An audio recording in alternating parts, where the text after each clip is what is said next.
This is Miss Yvette, and you're watching the exciting new video show, The NEXX to Blow. And here with us tonight is Mr. M1.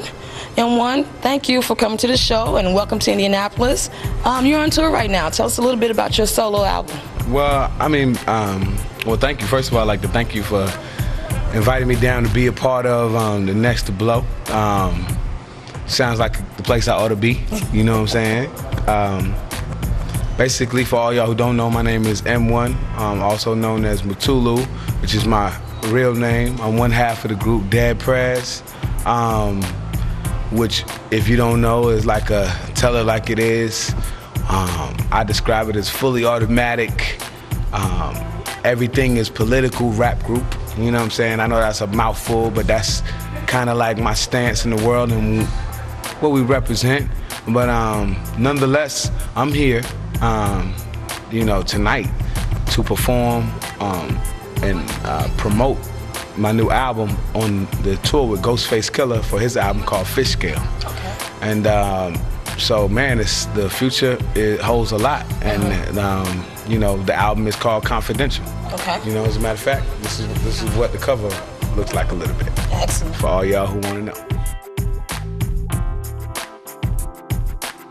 And if you say in the past that I've been radical, I think that I'm not changed. You know what I'm saying? I don't think this album, Confidential, is any less radical than any Prez album that we have ever put out. Okay. I think it is part of the strategy to reach as many people as possible for me to do what I'm doing now. Okay. And what I'm doing now is maturing as an artist and maturing as somebody who wants to operate inside this industry to make our culture a little bit more revolutionary. Okay. And so that's where I still stand, you know what I mean? It may not come off like, you know, F the police. I mean, not overtly. It does. I do say those lyrics on my album. That's what I mean when I say it's not really less radical. Right. It is just the sound of the album is something that people who are used to Prez music will be getting used to for my new solo project, because I took sonically a new direction. And believe me, to everybody who knows me, who knows M1, I never dumb down. I will never dumb down to double my dollars. Excellent. You know what I mean? However, we got it. All y'all with this movement that we're building, who understanding that we need freedom, and that's before the money, and our people come before any money. We gonna get everything we deserve. That's what this is about.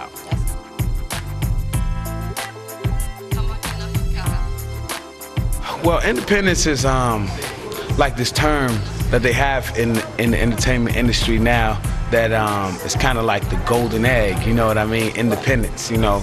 I could tell you that true independence is hard to come by, because it comes a point, you know, in your progression of your career, especially if you're making dollars, that you have to incorporate some of the same tactics that the whole industry used to make money, you know, to get on the shelves, to promote yourself through the magazines and the trades, through shows and things like that. It kind of runs almost to the same kind of pyramid, even though you're independent.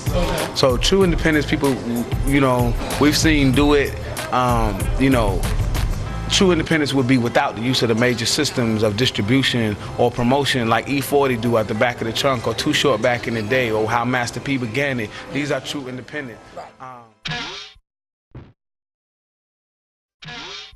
If you just tune into the show, we have Mr. M1 with us of Prez, and we're going to get back to our conversation at hand here. What's up? I want you to tell these young people out here what it's like to be in the business, and tell them, looking for a major, what a major really does to you and for you. Well, I can tell you this, that when they call it show business, they really do mean, you know, half of it is show, and the other half is business. You know what I'm saying? It's not all show. You know what I'm saying? You cannot forget about the business part. That's the reason why it's called show business.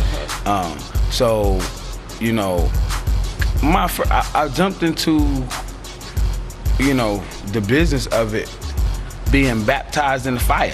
Okay. You know what I'm saying? I ain't have no training classes, no training wheels. You know, you get into it and you get clanged over the head by these really ruthless contracts, right, and ruthless individuals who will take advantage of people who just don't know.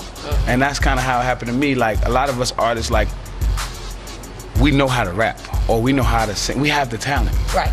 But it's the exploitation of that talent. You know, and ain't nothing matter with exploiting your talent as long as you're not getting exploited for your talent. I mean, take notes, take notes. So everything, you know, is a hand-to-hand relationship. You know what I mean? Like, you know, for instance, me coming into New York City in 1995, running around to each record label with my partner Stickman, when Prez's inception, and trying to get a record deal, we had no idea what to expect from a deal. Like, what is the typical budget that you get for a new artist, and of that, how much percentage of that is the advance do you receive, and then how long should you look before your album should be released? What are the things that you're entitled to? You know, everything that goes with it, royalties and royalty statements and payments.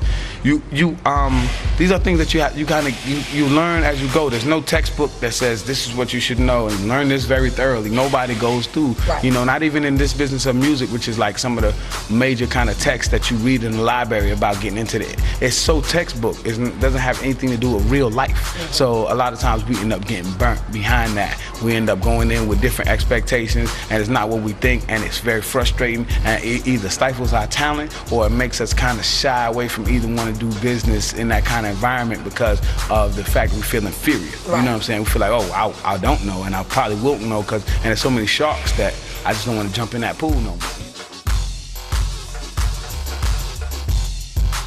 You see all these artists going out here, you see them on the videos, and you see them on these tours, you know what I'm saying? But the reality is that they may only be receiving like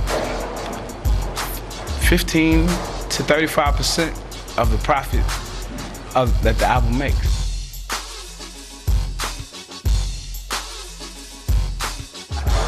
Through our own little avenues, we need people like you know what I'm saying, who can give us the exposure to our videos.